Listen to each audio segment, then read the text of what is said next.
함께 우리 다음으로는 우리 함께 성경 같이 읽도록 할 텐데요. 누가복음 7장 11절부터 17절까지 같이 한 목소리로 읽도록 하겠습니다. 누가복음 7장 11절부터 17절까지 같이 함께 읽도록 하겠습니다. 그 후에 예수께서 나인이란 성으로 가실새 제자와 많은 무리가 동행하더니 성문에 가까이 이르실 때에 사람들이 한 죽은 자를 메고 나오니 이는 한 어머니의 독자요 그의 어머니는 과부라. 그 성에 많은 사람도 그와 함께 나오거늘 주께서 과부를 보시고 불쌍히 여기사 울지 말라 하시고 가까이 가서 그 관에 손을 대시니 맨 자들이 서는지라. 예수께서 이르시되 청년아 내가 내게 말하노니 일어나라 하시매 죽었던 자가 일어나 앉고 말도 하거늘 예수께서 그를 어머니에게 주시니 모든 사람이 두려워하며 하나님께 영광을 돌려 이르되 큰 선지자가 우리 가운데 일어나셨다 하고 또 하나님께서 자기 백성을 돌보셨다 하더라. 예수께 대한 이 소문이 온 유대와 사방에 두루 퍼지니라. 아멘. 함께 오늘은 생명을 주시는 예수님이라는 제목으로 누가복음 7장 11절부터 17절까지를 함께 살펴보도록 하겠습니다. 오늘 함께 살펴볼 이야기는 예수님의 공생애 제2년 중간쯤에 있었던 사건입니다. 하루는 예수님께서 나인이라는 성으로 걸어가시는데 그 성문 앞에 거의 다 이르렀을 때에 그 죽은 시체를 메고 오는 한 무리들과 이제 만나게 됩니다. 그 죽은 사람은 그 젊은 청년으로서 한 과부의 그 아들이었습니다.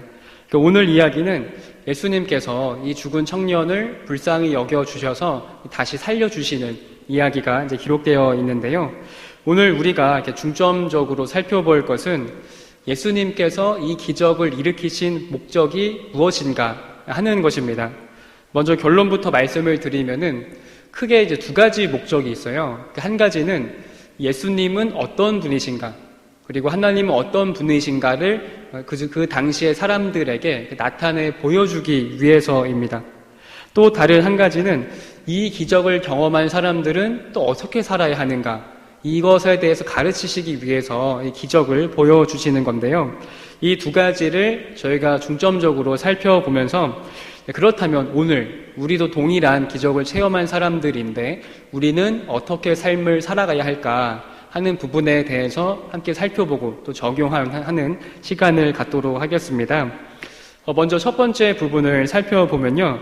이 기적은 예수님이 어떤 분이신지를 이렇게 드러내는 그런 역할을 하고 있는 것을 알 수가 있는데 이것을 어떻게 알 수가 있냐면은 저희가 성경 구절을 통해서 알 수가 있습니다. 먼저 16절과 17절을 다시 보시면 알 수가 있는데요. 함께 PPT를 보시면은 제가 빨간색으로 표시를 해둔 부분이 있어요. 16절에서는 예수님이 보여주신 그 기적의 결과로 모든 사람이 두려워하면서 하나님께 영광을 돌렸다라고 기록이 되어 있고요. 그리고 17절에서는 예수님에 대한 소문이 모든 곳에, 온 곳에 두루 퍼졌다라고 기록이 되어 있습니다. 이처럼 예수님이 보여주신 기적은 하나님이 어떤 분이신지, 그리고 예수님이 어떤 분이신지를 드러내고 나타내는 것을 하는 역할을 합니다. 그리고 예수님에 대한 소문이 이 기적 사건으로 인해서 모든 곳에 두루 퍼지는 그 복음 전파 역할도 지금 하고 있다는 것을 저희가 알 수가 있는데요. 그렇다면 이렇게 예수님에 대한 소문이 났는데 예수님에 대해서 어떤 소문이, 그러니까 이 본문은 예수님을 어떤 분으로 묘사를 하고 있을까 한번 좀 생각을 해보면은 바로 이 생명을 다스리시는 분으로 본문에서는 묘사를 하고 있어요. 그러니까 생명을 주시고 또 거두시기도 하는 죽음과 생명을 다스리시는 분으로 묘사되고 있는 겁니다. 따라서 저희는 예수님을 믿을 때 단순히 어떤 추상적인 신, 그냥 인간 예수님으로 믿는 것이 아니라 생명과 죽음을 다스리고 계시는 예수님, 지금 이 시간에도 온 세상을 다스리고 계시는 예수님, 이 세상의 왕, 또 생명의 주인 되시는 예수님으로 저희가 믿고 고백해야 됩니다. 이렇게 예수님을 믿는 것이 예수님에게 영광을 돌리는 믿음이라고 저희는 이제 볼 수가 있는데, 그래서 저희는 예수님에게 다가갈 때, 그리고 성경을 통해서 예수님의 기적을 접할 때마다 먼저는 예수님은 어떤 분이신가에 먼저 초점을 두어야 합니다. 그래서 그렇지 않고 그 기적의 의미보다도 또 예수님이 어떤 분이신지에 보다도 그 기적이 나에게 준 유익, 어떤 내 삶의 실제적인 문제들 해결해 주는 그 용도로만 저희가 기적을 살펴본다면은 예수님에 대해서 올바르게 다 깨달을 수가 없어요. 예수님에 대해서 안다고 해도 그것은 이제 왜곡되게 예수님을 알게 되는 겁니다. 따라서 우리는 예수님에 대해서 알아갈 때, 또 이 기적의 문제를 대할 때, 또 내 삶에 또 여러 문제들을 대할 때마다 나의 어떤 이익, 욕심, 이런 것들을 먼저 좀 내려놓고 순수하게 예수님은 어떤 분이신가, 또 하나님은 어떤 분이신가 라는 그 마음으로 또 그것을 제일 최적인 관심을 삼고 하나님에게 다가가야지 하나님은 이런 분이구나 라는 것을 저희가 순수하게 발견할 수가 있습니다. 그리고 예수님이 보여주신 기적은 예수님이 어떤 분이신지 그 보여줄 뿐만이 아니라 그 기적을 경험한 사람들은 어떻게 살아가야 하는가 하는 것을 가르쳐 주기도 하는데요. 예수님이 어떤 분이신지를 알게 되면은 당연히 그 사람의 삶은 변화되게 되어 있습니다. 특히 이 과부의 아들, 이 젊은 청년은 죽음을 경험했던 사람이에요. 그렇기 때문에 다시 살아났을 때 자기의 인생, 자기의 삶이 이전과는 다르게 좀 더 새로운 삶으로 느껴졌을 겁니다. 그렇다면 이 청년이 경험한 죽음은 어떤 것일까요? 이 청년이 경험한 죽음은 어떤 것이길래 이 청년에게 새로운 삶의 의미를 가져다 주었을까요? 그리고 이 청년은 죽었을 때에 어디에 있었을까요? 우리가 이것을 좀 잠시 살펴보도록 하면요. 죽은 사람이 어디로 가는지는 그 부자와 거지 나사로 비유에 잘 나타나 있는데 이 내용이 누가복음 16장에 나오는데 저희가 함께 PPT를 통해서 잠시 살펴보도록 하면요. 그 22절에서요, 이제 보시면은 나사로가 죽어서 그 아브라함의 품에 들어갔다라고 기록이 되어 있고요. 그리고 23절에서 부자는 죽어서 음부에 들어갔다라고 기록이 되어 있습니다. 여기 나오는 그 아브라함의 품이라는 곳은 어떤 곳일까요? 그러니까 이것은 예수님이 그 십자가에 달려 돌아가실 때 그 강도 중 한 명에게 낙원에 대해서 이야기하시는 그 단어에서 그 모습이 잘 나타나 있는데 예수님이 십자가에 달려서 이제 돌아가실 때 양편에 그 강도, 범죄자가 같이 매달리잖아요. 그래서 그 중에 한 명은 예수님이 가시는 곳에 나도 같이 가기를 원합니다. 라고 하면서 저 좀 불쌍히 여겨주세요. 이렇게 예수님에게 기도하면서 요청을 합니다. 그러자 예수님이 이제 이렇게 대답을 하시는데요. 누가복음 23장 43절을 PPT를 보시면은 제가 한번 읽어보도록 하겠습니다. 예수께서 이르시되 내가 진실로 내게 이르노니 오늘 내가 나와 함께 낙원에 있으리라 하시니라 하면서 여기 낙원에 있으리라 하면서 낙원이라는 단어가 등장을 하는데요. 이 낙원이라는 곳은 사람이 죽은 후에 예수님을 믿은 사람이, 그러니까 하나님께서 선택하신 그 사람의 영혼이 가는 곳이 바로 낙원입니다. 그러니까 이것을 다른 말로 하면은 천국이라고도 바꿔서 이야기를 할 수가 있어요. 그러니까 이 그러니까 죽었다라는 것은 이 땅에 살 동안에 이 한 인격체로 통합되었던 이 육체와 영혼이 이제 분리되어서 육체는 흙으로 돌아가고 영혼은 낙원으로 돌아가는 것이 죽음입니다. 그런데 모든 사람이 다 죽는다고 해서 낙원으로 가는 것은 아니에요.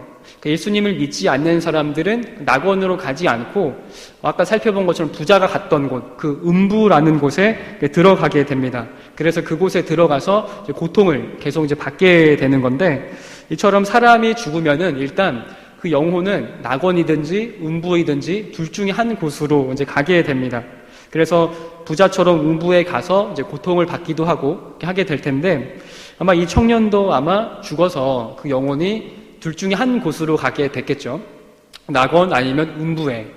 이 청년의 영혼은 어디로 갔을까요?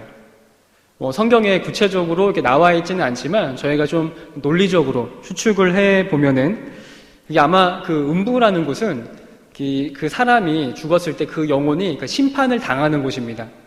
그래서 그 심판을 계속 당하고 그 심판이 시작이 되는 곳이 이제 음부인데, 근데 만약에 이 청년의 영혼이 음부에 갔다면 그 심판을 받다가 다시 살려주시는 것인데, 그러면 심판을 이렇게 취소하게 되는 거잖아요. 근데 그렇게 본다면 아마 음부에 갔을 거라고 생각하기는 어려울 거예요. 그래서 우리는 이 청년의 영혼이 음부에 갔다라기보다도 낙원에 갔다라고 저희는 좀 생각을 해볼 수가 있는데, 그렇다면 이 청년은 죽었다가 이렇게 살아났을 때 자기의 영혼이 낙원에 갔다 온 것을 알 수가 있었을까요? 그러니까 이 청년은 낙원에 갔어도 이 의식이 계속 살아 있었을까요?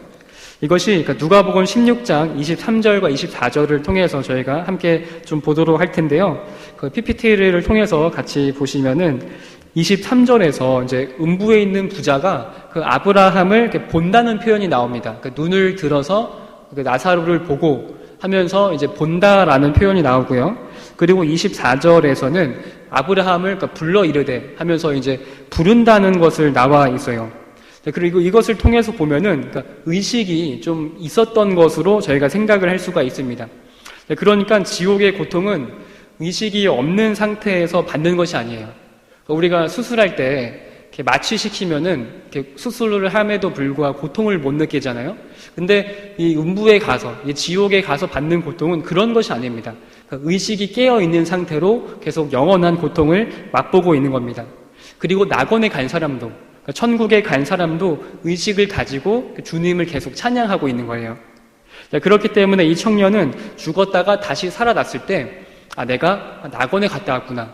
내가 죽었다가 살아났구나. 라는 사실을 분명히 알고 있었을 겁니다. 그렇다면 예수님께서 이 청년을 다시 살리신 목적은 무엇일까요? 그것은 바로 이 청년의 삶이 좀 변화된 삶으로서, 그래서 하나님 앞에서 좀 더 가치 있고 좀 더 의미 있는 삶을 살 수 있는 그 시간적인 여유를 주시기 위해서 다시 살려주셨던 겁니다. 그러니까 이전까지는 어떻게 살아왔든지 내가 상관하지 않을 테니까 앞으로는 좀 더 의미 있게 하나님 앞에서 사는 인생을 살아라 하면서 인생을 다시 선물로 주신 거예요. 그러니까 이 청년은 죽음을 경험해보지 못한 사람들이 사는 것처럼 살지는 않았을 겁니다. 이 죽음을 한번 경험해 본 사람들, 그리고 우리가 삶을 살아가면서 큰 어려움을 당할 때가 있잖아요. 큰 어려움을 당해 본 사람들은 그렇지 않은 사람들의 삶과는 분명하게 다른 삶을 살게 됩니다. 뭔가 더 감사하게 되고 뭔가 더 깨닫는 삶을 살게 돼요. 이 청년도 마찬가지였습니다. 이 청년은 삶을 살아가면서 예수님이 나를 다시 살려주셨구나. 이 사실을 죽었다 깨나도 잊을 수가 없었습니다. 그리고 또 죽음이라는 것이 언제나 나에게 내 근처에 가까이 있구나. 그래서 내가 언제든지 죽을 수 있겠구나. 이 사실을 또 이 청년은 분명히 알고 있었을 겁니다. 그래서 이런 생각이 항상 그 청년의 머릿속에 자리 잡고 있었기 때문에 그 청년이 살아가는 목적, 내가 살아가는 목적은 나를 다시 살려주신 예수님의 목적대로 살아야겠구나 라는 그 생각과 그 마음이 항상 그 청년에게 있었을 겁니다. 그렇다고 해서 그 삶이 크게 다시 바뀌지는 않았어요. 없던 직업이 새로 생긴다든지, 아니면은 나에게 없던 능력이 새롭게 생긴다든지, 나에게 있던 단점들이 다시 다 변해서 장점으로 된다든지, 이렇게 해서 어떤 기적적인 일들이 생기지는 않았습니다. 그 청년이 여전히 일상생활 가운데 머물러 있었습니다. 변화된 삶은 우리의 일상생활 가운데 거하게 되는 거예요. 우리가 크게 변화되었다고 해서 어떤 다른 곳으로 가는 것이 아니라 항상 우리가 그 머물던 자리에 그냥 있게 되는 것인데, 예수님은 청년을 다시 살리시고서는 나를 따라오너라 하면서 제자를 삼으신 것이 아니라요, 그 어머니에게 다시 돌려주셨던 것을 우리가 본문을 통해서 볼 수가 있는데, 이것은 어머니를 좀 더 특별하게 모시고 다시 삶을 살아가라, 이런 의미를 담고 있어요. 왜냐하면 그 과부의 삶을 한번 좀 되살펴 봤을 때, 이 과부는 이 여인 과부입니다. 남편이 일찍 죽고 없었어요. 그래서 이 여인은 홀로 이제 그 가정을 이끌어야 됐고, 근데 이제 이 자기 아들이 젊은 청년이 되어서 이제 아들과 함께 좀 더 경제적인 생활을 같이 좀 할 수 있겠구나 하면서 아들에게 좀 더 기대어 살 수가 있었을 텐데, 마침 아들이 또 죽었습니다. 이런 상황에서 그 과부는 얼마나 되게 절망적이었을까요? 그래서 예수님은 이 청년을 좀 더 살려두시면서 가정을 위해서, 좀 더 어머니를 위해서 다시 모시고 살아갈 수 있게끔 예수님 그런 삶을 그 아들에게, 또 과부에게 허락해 주셨습니다. 그래서 이 젊은 청년은 이 죽음을 경험해 본 사람으로서 내가 이제는 좀 더 어머니에게 좀 하나님의 뜻대로 또 예수님의 뜻대로 잘 살아가 봐야 되겠다. 또 예수님이 나를 살려주신 목적대로 잘 살아가 봐야지 라고 이 청년은 다짐을 했을 겁니다. 이처럼 오늘 본문을 통해서 예수님은 생명을 다시 주시는 분, 이 생명을 다스리시는 창조주라고 저희가 이제 믿게 되는데, 근데 예수님은 이 과거에만 생명을 주시는 것이 아니라 지금 오늘날에도, 지금 이 시간에도 여전히 저와 성도님들에게 또 많은 사람들에게 생명을 주시는 분입니다. 그리고 오늘날에 주시는 생명이 이 과부의 아들에게 준 생명보다 좀 더 근원적인, 근본적인 생명이라고 볼 수가 있어요. 이 청년에게 준 생명은 단순히 이 육신의 생명을 연장시켜주는 정도에 그치지만 지금 주시는 생명은 허물과 죄로 죽었던 사람들에게 영원한 생명, 영생을 주시는 그런 놀라운 생명입니다. 놀라운 사실은 저와 성도님들이 이런 기적을 체험했다는 거예요. 이런 기적을 경험했다는 겁니다. 단순히 본문을 통해서 다시 생명을 살려주시는 것만 저희가 머릿속으로만 아는 것이 아니라 우리가 실제적으로, 그러니까 피부적으로 그 놀라운 기적을 경험한 사람들이 바로 저와 여러분입니다. 네, 그렇다면 우리의 삶은 어떤 삶이 되어야 할까요? 단지 영적인 생명을 얻었을 때만 감사해야 하는 것이 아니라 우리가 한평생 우리가 감사해하면서 살아가야 되지 않을까요? 그리고 단순히 그냥 내 마음대로 살아가는 것이 아니라 나는 하나님의 백성이다, 나는 하나님의 자녀다 라는 이런 인식을 가지고 삶을 살아가야 하지 않을까요? 예수님은 이 청년을 다시 살리심으로 인해서 그냥 낙원에 있지 말고 이 세상에서 아직 다 하지 못한 그 삶을 살고 오라고 좀 더 이 청년을 이 세상 가운데 보내셨던 겁니다. 다시 기회를 준 거예요. 그래서 이 청년은 다시 기회를 얻어서 이 땅에서 하나님을 좀 더 기쁘시게 할 수가 있었고, 또 낙원에 갔다 온 사실을 알고 있었기 때문에 좀 더 내가 더 열심히 하나님을 섬기면서 또 주변의 사람들을 살아가면서 내가 하늘에 있는 그 상급을 위해서 내가 열심히 살아가 봐야겠다 하면서 이 청년의 목표는 이 땅에 있는 것이 아니라 저 천국에 있는 그것을 목표로 삼고 삶을 살아가게 되었을 겁니다. 마찬가지로 하나님께서 아직 저와 성도님들에게 이렇게 건강을 주시고 또 아직까지 이렇게 영상을 볼 수 있는 이 생명을 주신 그 이유는 그 생명을 가지고 내 것처럼 내 것인 양, 내 목적을 이루는데 사용하도록 주신 것이 아닙니다. 이 세상을 따라 살도록 주신 것이 아닙니다. 대신에 우리는 이 생명을 가지고 하나님을 위해서 어떻게 좀 더 헌신하면서 삶을 살아갈 수 있을까? 어떻게 하면 내가 하나님을 위해서 좀 더 영광을 돌리면서 삶을 살아갈 수 있을까? 이런 고민 가운데서 저희는 삶을 살아가야 합니다. 그렇게 살아가기 위해서 하나님은 저와 성도님들에게 이런 영적인 생명을 주신 거예요. 따라서 이 시간들을 통해서 오늘 나는 변화된 사람으로서 또 내가 영적인 생명을 가지고 있는 사람으로서의 삶을 살고 있는가 한번 좀 점검해 보는 시간이 되시기를 바랍니다. 만일 그렇지 않다면 다시 한번 하나님께서 나를 구원해 주신 그 목적대로 삶을 살게 해달라고 다시 한번 하나님께 부르짖고 또 기도하면서 내가 하나님만을 위해서 온전히 헌신하겠습니다. 내가 이 세상과 원수되고 온전히 하나님과 친구 되면서 삶을 살아가겠습니다. 하나님 그런 능력을 저에게 주세요 라고 기도해보는 시간이 되었으면 좋겠습니다. 또 이 영상을 보신 이후에도 각자 처한 환경 가운데서 또 내가 또 영적인 새로운 생명을 가진 그 사람처럼 삶을 살 수 있도록 또 계속 또 기도하시면서 또 나갔으면 좋겠습니다. 함께 기도하도록 하겠습니다.